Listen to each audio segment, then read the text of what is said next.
Bonsoir, bienvenue à vous tous et à vous toutes ce soir pour une conférence qui nous permet de revoir et de réaccueillir Georges Petitjean. Georges Petitjean est le co-commissaire d'une exposition qui est ouverte au public jusqu'au 28 janvier, jusqu'à dimanche de la semaine prochaine, dans la galerie que l'on appelle temporaire du musée Saint-Laurent, à quelques pas d'ici.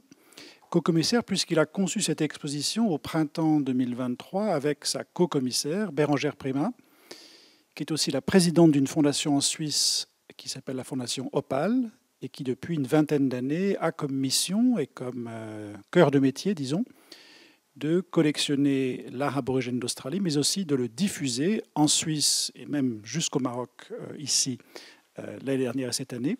Et ensemble, Georges et Bérangère Prima ont conçu une exposition qui s'appelle Serpent, art aborigène d'Australie, qui présente une trentaine d'œuvres de la collection Opal ici à Marrakech et qui a comme thème l'iconographie du serpent, sachant que la première maison que Yves Saint Laurent avait achetée à Marrakech, vous le savez peut-être, s'appelle Dar al-Hench, la maison du serpent. Donc c'est ce lien qu'on a voulu établir, peut-être un peu artificiel de prime abord, et c'est aussi le lien qu'avait repéré Bérangère Prima quand elle est venue ici en 2017.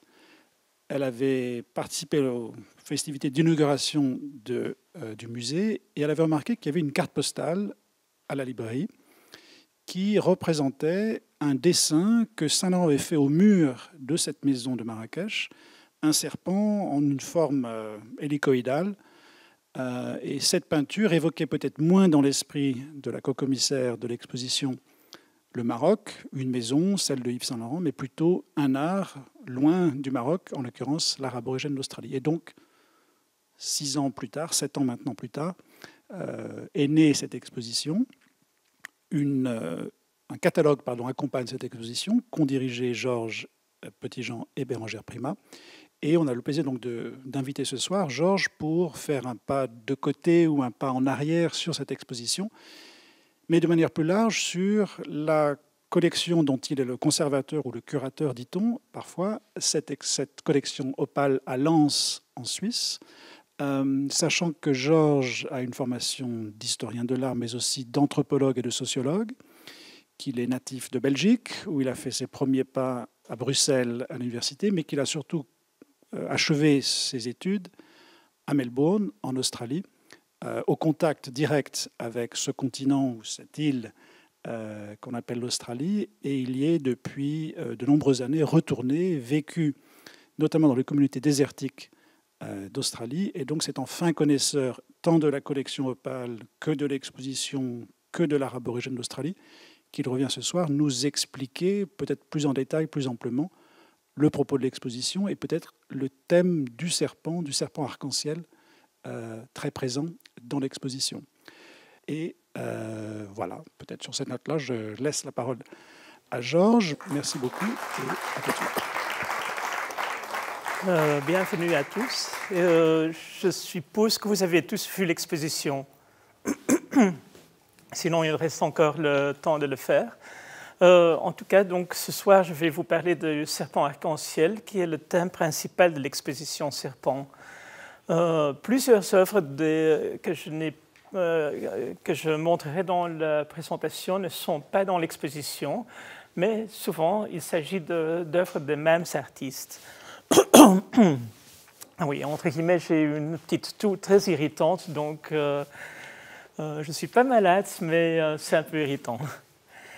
Voilà le serpent comme être créateur dans l'art ou être destructeur, comme on va le voir.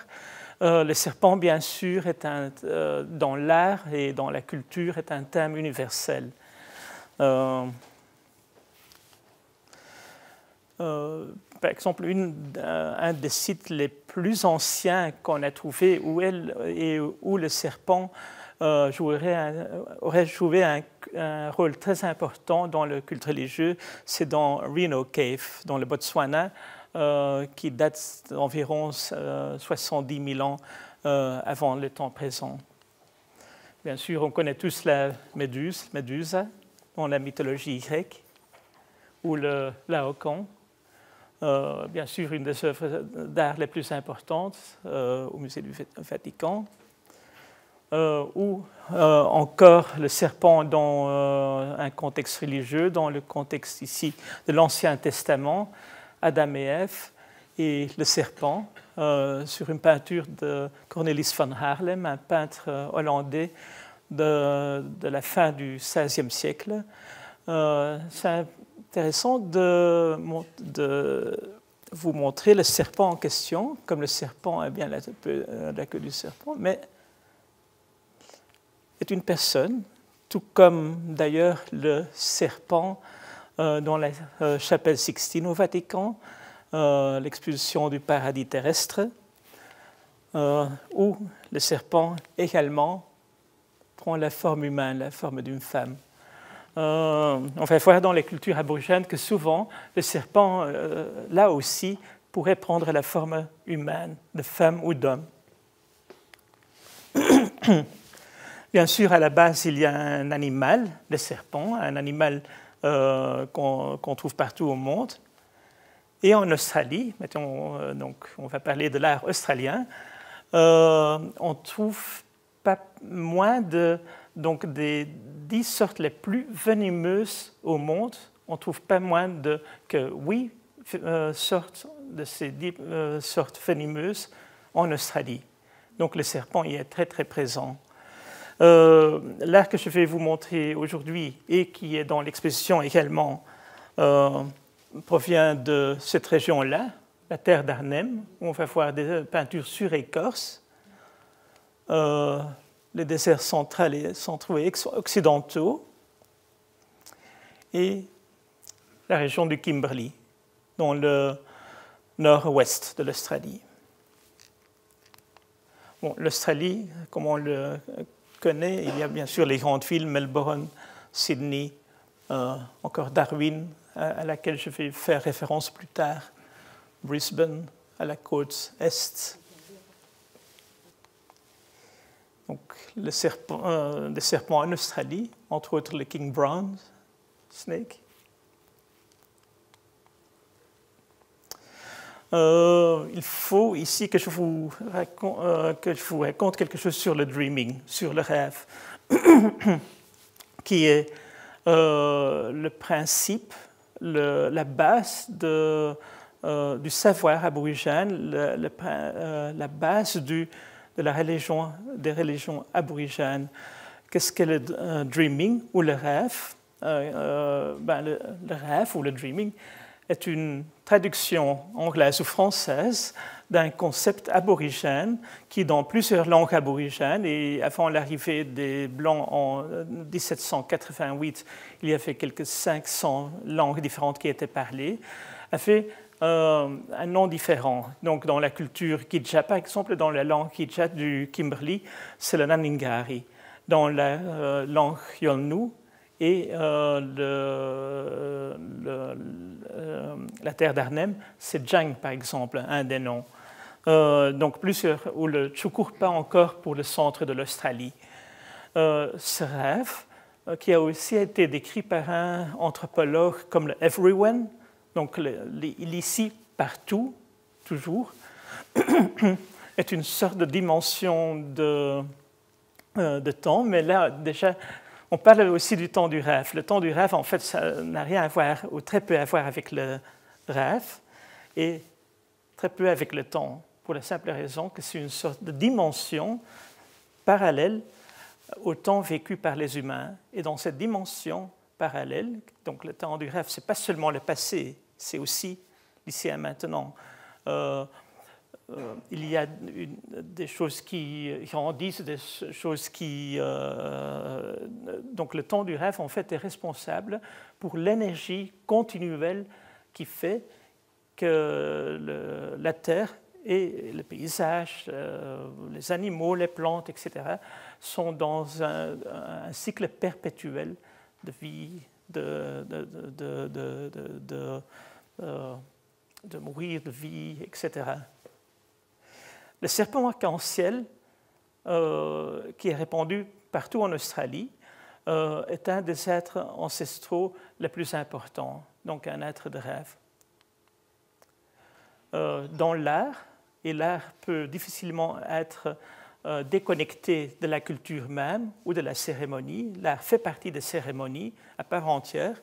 Le serpent est bien sûr très présent dans la peinture pariétale, la peinture au corps, les peintures sur le sol. Et même maintenant, ceci c'est une photo que j'ai prise à Sydney, à Woolloomooloo, l'année passée. Woolloomooloo est un quartier où il y a beaucoup de gens aborigènes qui vivent, et donc le serpent arc-en-ciel est toujours présent. Donc le serpent comme être créateur et destructeur. Maintenant, on est dans la région de Kimberley, donc la région au nord-ouest de l'Australie. À la veille de Noël 1974, il y avait un cyclone, Cyclone Tracy, qui a détruit la ville de Darwin. La ville de Darwin, la ville la plus importante dans le nord de l'Australie. Comme vous le voyez, ça c'était le jour après, donc Noël 1974, le jour après le passage de Cyclone Tracy, qui avait vraiment dévasté cette ville. Pour les aborigènes, c'était un signe. En fait, ce n'était pas un événement naturel, c'était en fait le serpent arc-en-ciel qui s'était fâché. Il s'était fâché parce qu'il trouvait que les gens aborigènes buvaient trop d'alcool et ne poursuivaient plus leur responsabilité religieuse, leur responsabilité culturelle. Donc, le serpent arc-en-ciel, dont la vision de la population aborigène, a voulu montrer son pouvoir en détruisant la plus grande ville européenne, blanche, dans le nord de l'Australie. Paradoxalement, cet événement a aussi donné naissance à une école d'art contemporaine dans la région du Kimberley. Quelques jours avant Cyclone Tracy, à quelques centaines de kilomètres vers l'ouest, donc dans l'Australie de l'ouest, il y avait un accident avec une femme qui a été grièvement blessée. Un avion, donc des Flying Doctors, a voulu la prendre à l'hôpital à Wyndham ou à Broome, et elle est décédée dans l'avion. Son esprit, comme il est coutume dans la tradition aborigène, est retourné à la place de naissance, à sa place de naissance. Et ce voyage, pendant lequel elle voyait des événements du passé, entre autres des massacres qui ont eu lieu dans le passé, ce voyage, donc l'esprit est allé raconter à son neveu, Robert Thomas, et a raconté tout son périple. Lui a aussi donné un nouveau cycle de chant, le Rourir-Rourir. Et pour ce cycle de chant et de danse, il y avait des peintures qui ont été produites à la fin des années 70, début des années 80, pour faire cette cérémonie Rourir-Rourir. Donc, Robert Thomas, il y a une œuvre dans l'exposition ici, peint le Cyclone Tracy. Willy Willy, c'est un cyclone, c'est une tornade. Et le serpent, ici, Cyclone Tracy, le cyclone et le serpent se rejoignent comme une unité. D'autres peintures de Robert Thomas, on voit ici un de ces panneaux que les danseurs portaient derrière le dos pour danser. Et d'ailleurs, dans l'exposition, vous pouvez voir une photo, on voit, je crois que c'est justement Robert Thomas en train de danser. Aussi dans la région de Kimberley, une des formes d'art les plus anciennes, ce sont les Wandjina. Les Wandjina, ce sont des ancêtres. On voit apparaître les premiers Wandjina à peu près 5400 ans avant notre ère. Typiquement, ils n'ont pas de bouche, ils ont des grands yeux, ils ont un nez, mais ils n'ont pas de bouche. On dit que s'ils avaient une bouche, ils pleuvraient continuellement. Donc, ils sont des ancêtres qui sont responsables pour la pluie.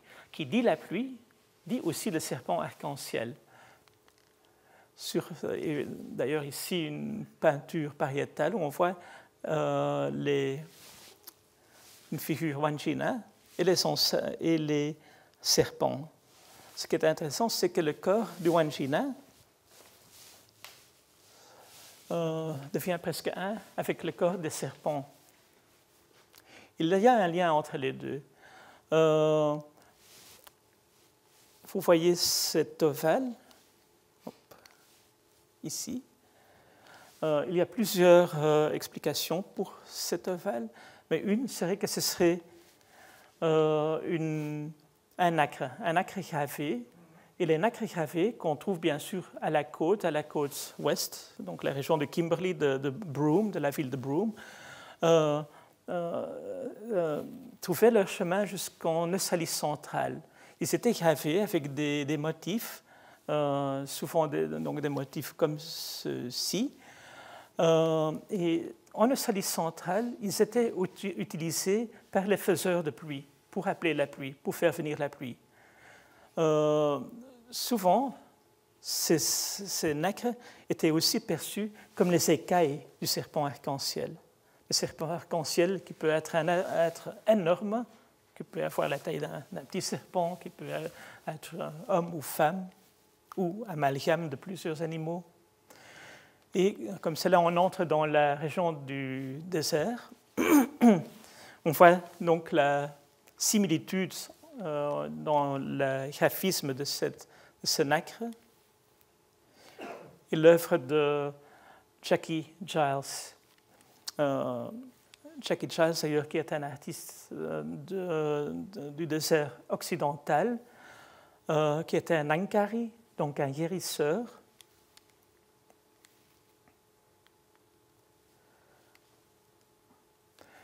Donc, Australie centrale, le désert. Les serpents sont prominents dans les régions désertiques, comme partout, et plusieurs rêves.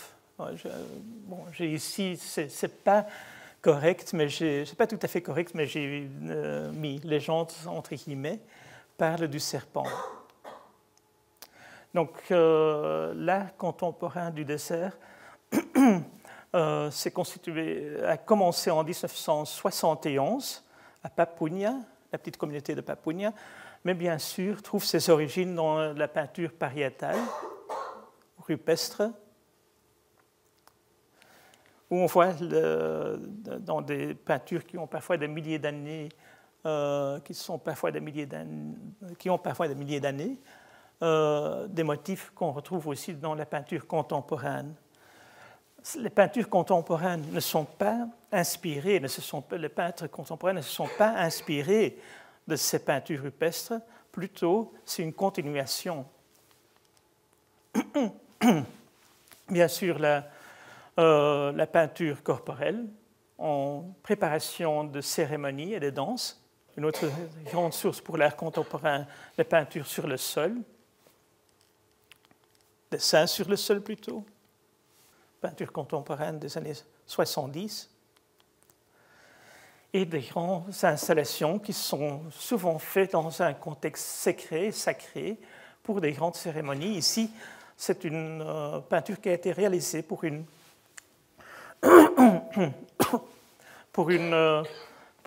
performance publique. Mais on voit très bien,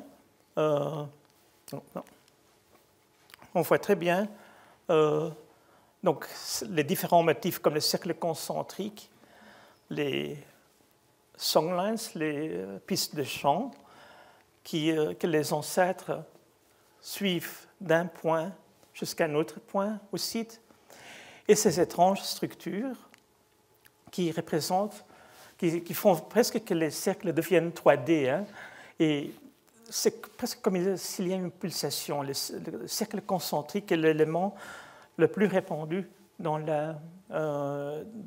l'iconographie du désert central et occidental. Souvent, ça représente aussi une sorte de passage entre le monde réel, le monde vécu par les humains, et le monde du rêve, le monde des rêves. Dans cette peinture de Cliff Reed. On voit cela très bien expliqué. On voit donc ces cercles concentriques qui sont probablement des points d'eau. On voit vraiment les serpents sortir de ces points d'eau.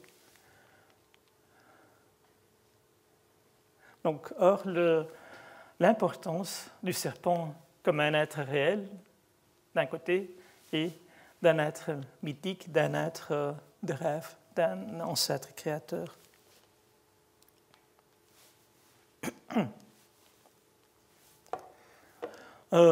Peinture de Tiger Palpacha.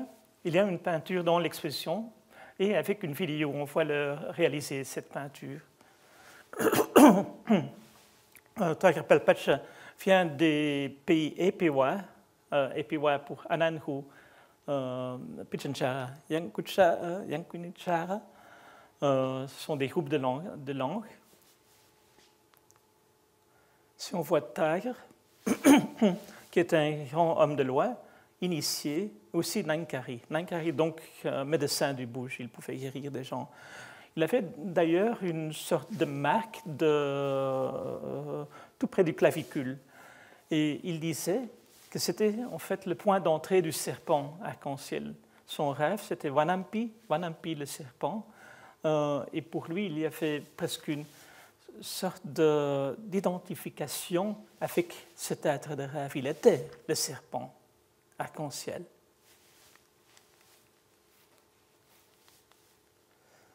Voici encore une peinture de Vanampi.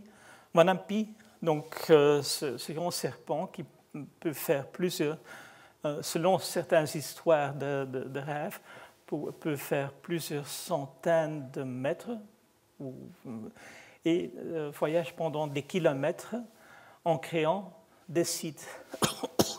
Dans d'autres histoires, Vanampi, où il y a en fait deux serpents, ce sont deux frères qui demandent à deux sœurs, pas leurs sœurs, mais deux femmes qui sont sœurs, d'aller chercher de la nourriture pour eux. Ils le font au début, mais puis ils mangent la nourriture elle-même. Et les frères sont en colère, sont tellement en colère qu'ils se métamorphosent en serpents et les poursuivent. Sur la terre, en dessous de la terre, sur la terre, en dessous de la terre. Et c'est comme cela qu'ils créent ces différents points d'eau, ces différents passages, ces différents sites dans le paysage. Ils essayent d'attraper les sœurs en leur faisant des blagues, pas toujours très rigolo, mais bon. Et Piltati, qui est un point central d'eau, est un des sites les plus importants pour Vanampi dans le désert, donc pour le serpent arc-en-ciel. Autre peinture de Longtom Chapananka, on voit un peintre qui peint pas avec une iconographie traditionnelle, mais qui peint avec une iconographie occidentale. Donc on voit les montagnes, les collines plutôt, et le serpent omniprésent. Ginger Riley, Mundavala, qui est aussi un des artistes présents dans l'exposition. On a 3 dessins ou 3 œuvres sur papier de lui. Il peint Yarimala et Bulukbun, c'est des êtres de rêve, des serpents. Et voici, on voit Yarimala. Yarimala qui est parfois représenté comme 2 serpents. Tout comme l'arc-en-ciel peut aussi parfois être doublé. Hein? Parfois, on a le double arc-en-ciel. Yarimala, quand il se fâche quand la loi est transgressée par les initiés ou par des gens qui vont être initiés. Il se change en Bulukbun. Et Bulukbun, c'est presque comme un serpent chinois. C'est comme un monstre, presque. Donc, il a des écailles sur le dos qui se lèvent et il chasse les initiés ou les gens qui ont transgressé la loi avec son haleine très chaude, il les brûle. D'ailleurs, dans la même région d'où Ginger Raleigh est, il y a aussi des mines d'uranium ou de l'uranium qu'on peut trouver. Pour les aborigènes, miner ces minéraux, miner l'uranium est très dangereux. Pourquoi? Parce que on trouve l'uranium justement sur un site très sacré du serpent arc-en-ciel.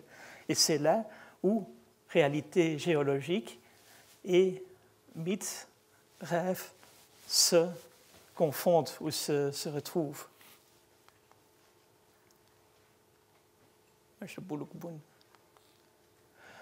On arrive à la terre d'Arnhem. La terre d'Arnhem est probablement la région. Donc la terre d'Arnhem, vous avez vu la carte au début.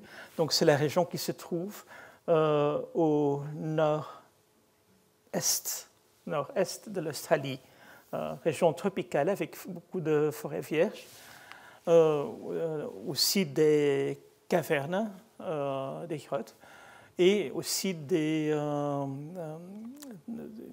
billabongs. Billabong, c'est une sorte de lac, c'est un point d'eau. Donc le serpent arc-en-ciel dans la région est l'être ancestral le plus important. Il est souvent connu sous le nom de Ngaliot, mais il y a beaucoup d'autres noms dans le langage nous. Et dans l'art rupestre, la peinture, on le retrouve dans l'art, bien sûr, l'art rupestre, peinture sur écorce.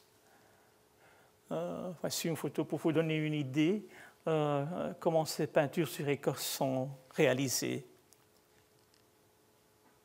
Donc la brosse que l'artiste utilise, c'est une brosse faite à partir de cheveux humains. Dans la terre d'Arnhem, donc l'Australie est très grande, hein, et ce que je vous donne ici, ce n'est qu'un minime aperçu de tout ce qui se passe au niveau d'art. Mais même la région de la terre d'Arnhem, qui est perçue comme un bloc culturel, on peut déjà retrouver 3 grandes répartitions dans l'art, notamment entre la terre d'Arnhem de l'Ouest, où les peintures qu'on trouve sont plus figuratives, et ces figures sont faites sur un arrière-plan monochrome. La terre d'Arnhem centrale, où on trouve encore des éléments figuratifs, mais où on utilise presque toute la surface de l'écorce, et la terre d'Arnhem du nord-ouest, entre autres avec la grande communauté Yirkala, où on peint toute la superficie de l'écorce. Je vous montre d'abord quelques œuvres de Yiravala, un des plus grands artistes du XXe siècle, justement du serpent arc-en-ciel, qui, comme vous le voyez, est un sujet très riche pour la peinture aborigène. Ou ici le serpent arc-en-ciel qui punit des initiés qui n'ont pas respecté la loi. D'ailleurs, je crois qu'il perd sa tête.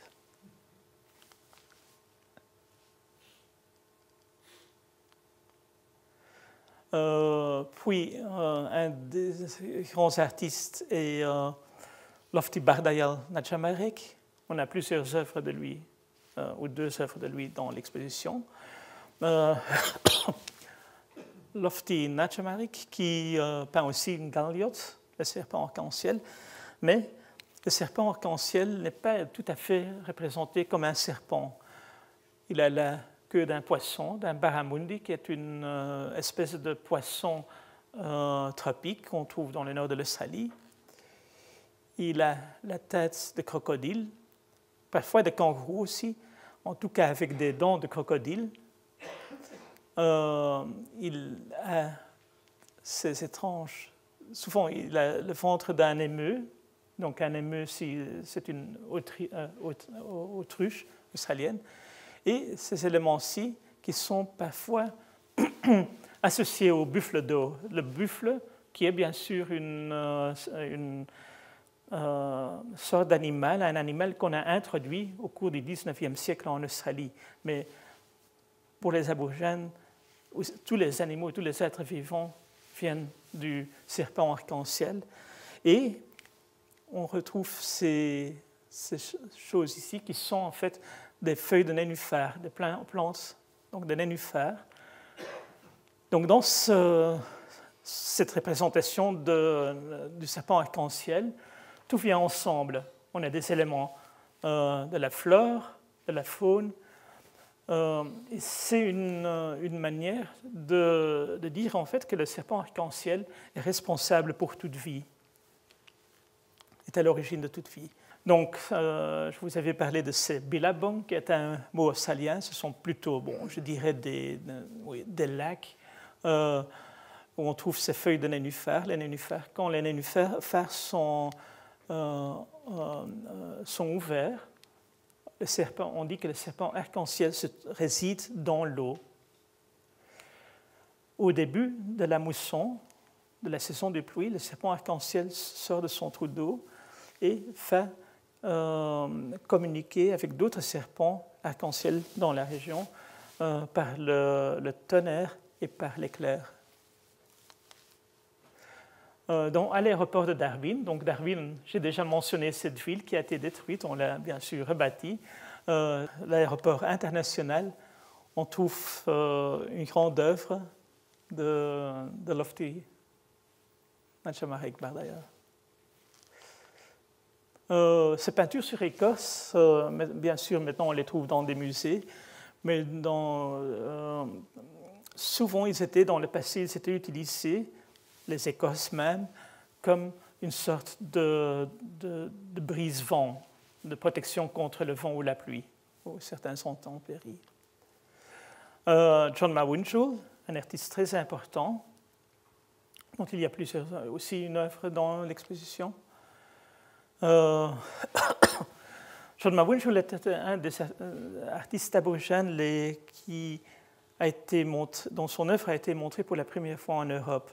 Et c'était au cours de Magiciens de la Terre, une exposition très importante qui a eu lieu en 1989 à Beaubourg, au Centre Pompidou et au Parc de la Villette.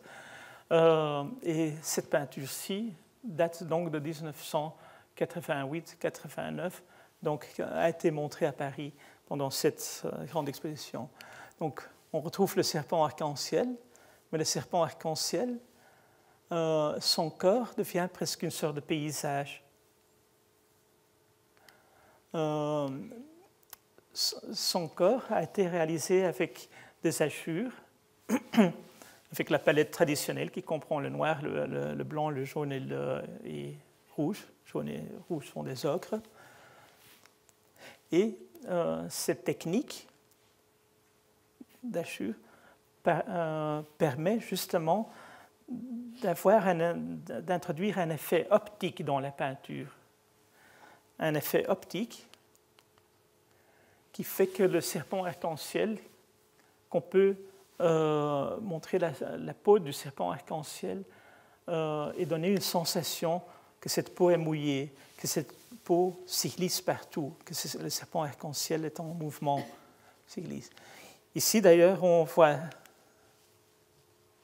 retrouve aussi les nénuphars, donc, de nouveau une référence au paysage, une référence au lieu où le serpent arc-en-ciel réside, et ces points qui sont des sites importants.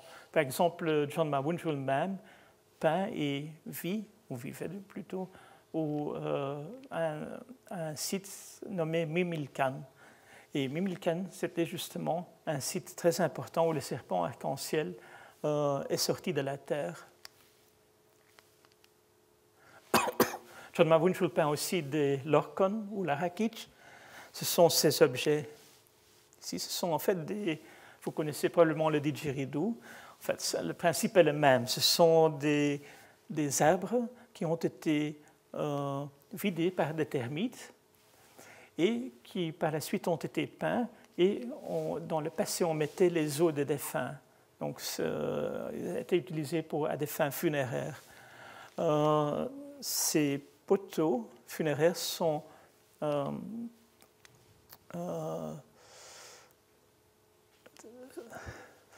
décorés avec des peintures claniques. Et de nouveau, on retrouve la palette traditionnelle. Et je vais dans un instant revenir vers cela. La palette traditionnelle, comme sur cette peinture, on voit très bien l'arc-en-ciel, les serpents qui sortent, et la cérémonie d'initiation ou funéraire.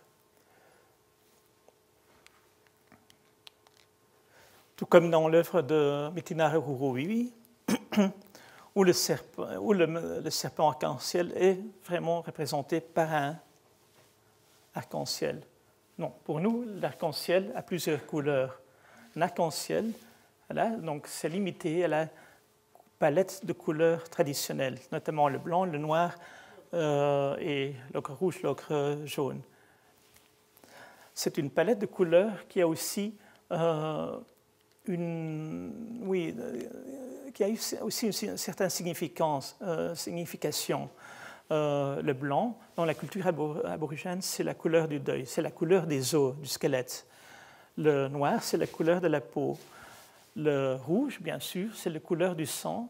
Et le jaune, c'est la couleur du foie, par extension de tous les organes. Donc on a des organes, on a le sang, on a le squelette et la peau. Donc ça fait un être humain. Donc c'est une palette très symbolique. On a un autre serpent dont le ventre est rempli d'œufs et 2 bâtons à fuir. Ces 2 bâtons à fuir racontent une autre histoire. C'est l'histoire des sœurs Wawilac ou Wawilac. Ah oui, donc je voulais encore faire référence à la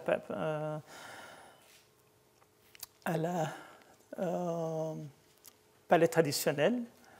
Et c'est une des œuvres qu'on peut trouver dans l'exposition. On a 4 œuvres de l'artiste du centre de l'Australie, Emily Kamknakwari, qui a réalisé une série d'œuvres avec cette palette traditionnelle, avec des pigments naturels, avec des ocres naturels. Donc, voilà. De nouveau, les bâtons à fuir. Les bâtons à fuir, ce sont des attributs de Sœur Wawilac qui les ont utilisés pour faire jaillir l'eau fraîche à plusieurs endroits dans la terre d'Arnhem. Et l'eau fraîche, qui dit eau fraîche, dit aussi vie. Ça permettait aux gens, aux animaux, aux plantes de vivre. Dans cette peinture de Wanubi Marika, on voit cette histoire des sœurs Wawilac. On voit les 2 sœurs, le serpent arc-en-ciel qui les engloutit, et puis, après un certain moment, les ressurgissent. On voit encore toujours la forme du serpent, mais les sœurs mêmes sont métamorphosées en lois. Bon, ce ne sont pas des tablettes de loi de Moïse, mais on pourrait le croire, mais l'idée... Donc les sœurs ancestrales, les Wawilac, à un certain moment, sont englouties par le serpent arc-en-ciel, par cet ancêtre. Pourquoi? Cela dépend d'histoire en histoire, de région en région. Une explication est qu'ils ont, dans une version, ils voyagent avec 2 fils qui, eux, ne sont pas ressurgis. Ce sont seulement les femmes qui sont ressurgies. Dans une autre version, ils vont se baigner et avec leur sang de menstruation, ils mettent le serpent arc-en-ciel en colère qui va les engloutir. Mais dans toutes ces versions, à un certain point, les sœurs ressurgissent et deviennent donc, ont des pouvoirs surhumains. Et c'est souvent le cas, souvent dans plusieurs histoires où le serpent arc-en-ciel engloutit des gens et les ressurgit par la suite. Ces gens ont des pouvoirs magiques. Et je renvoie de nouveau à Tahir Palpacha, donc ce monsieur, cet artiste du centre de l'Australie, qui avait cette marque où il disait que le serpent était rentré et sorti, mais qui aussi avait le pouvoir de sauver les gens, de guérir les gens. Une autre représentation des sœurs Wavilach par Peter Daitanghu, avec leur fils. Et une œuvre de Jambama Vahavidi, qui n'est pas dans l'exposition, qui est un artiste très important, c'est un activiste, artiste et grand homme de loi Yolnu. Il peint Baralcha. Baralcha, c'est un lieu dans le nord-ouest de la terre d'Arnhem, tout près de Blue Bay, et c'est surtout l'endroit où Mundukul, ou Buruji, comme on l'appelle aussi, réside. Donc un serpent arc-en-ciel très important. On l'appelle aussi le serpent des éclairs, the lightning spirit. Et c'est une peinture sur écosse. Vous devez donc vous imaginer que cette peinture c'est presque sculptural. Elle n'est pas plate. Donc on voit vraiment l'écosse, donc elle bouge. Et je vous dis cela parce que c'est important pour le sujet. Ceci, c'est la mer, ce sont les eaux. C'est Baralcha. On voit vraiment l'eau. Quand on voit la peinture en vrai, on voit vraiment, presque on a la sensation d'eau qui bouge, qui est dynamique. On a Mundukul au commencement de la saison des pluies. Donc, on dit souvent qu'il est réveillé par la première goutte de pluie, vient à travers les eaux et commence à jeter à jeter des éclairs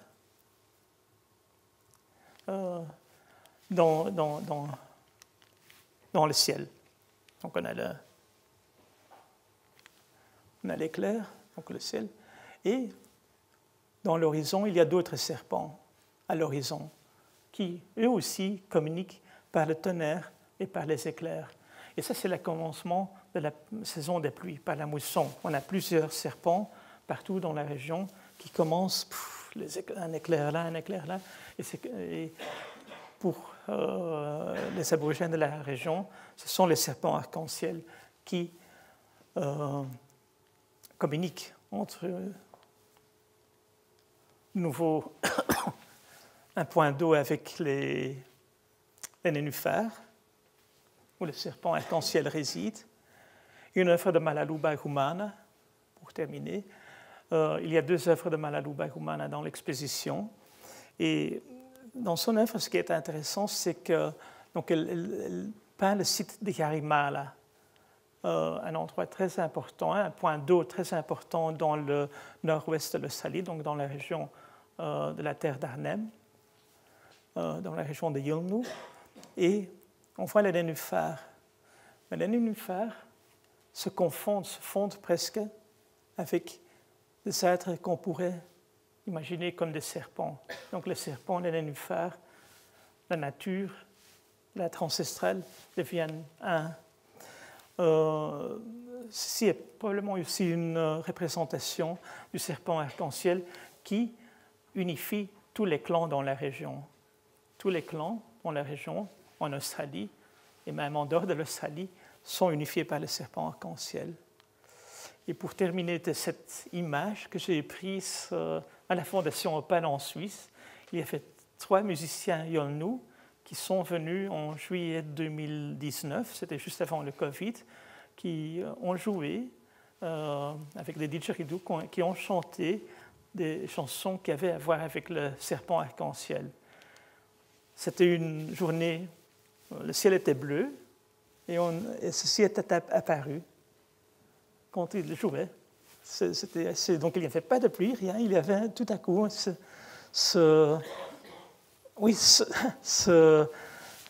même pas un arc-en-ciel, ce corps presque en arc-en-ciel et cette tête étrange qui sont apparues. Voilà, la présence du serpent arc-en-ciel qui a fait sa présence au musée Yves Saint-Laurent ici à Marrakech. Voilà. S'il y a encore des questions, je propose peut-être qu'on le fasse lors de la réception. Vous êtes tous le bienvenu et invités.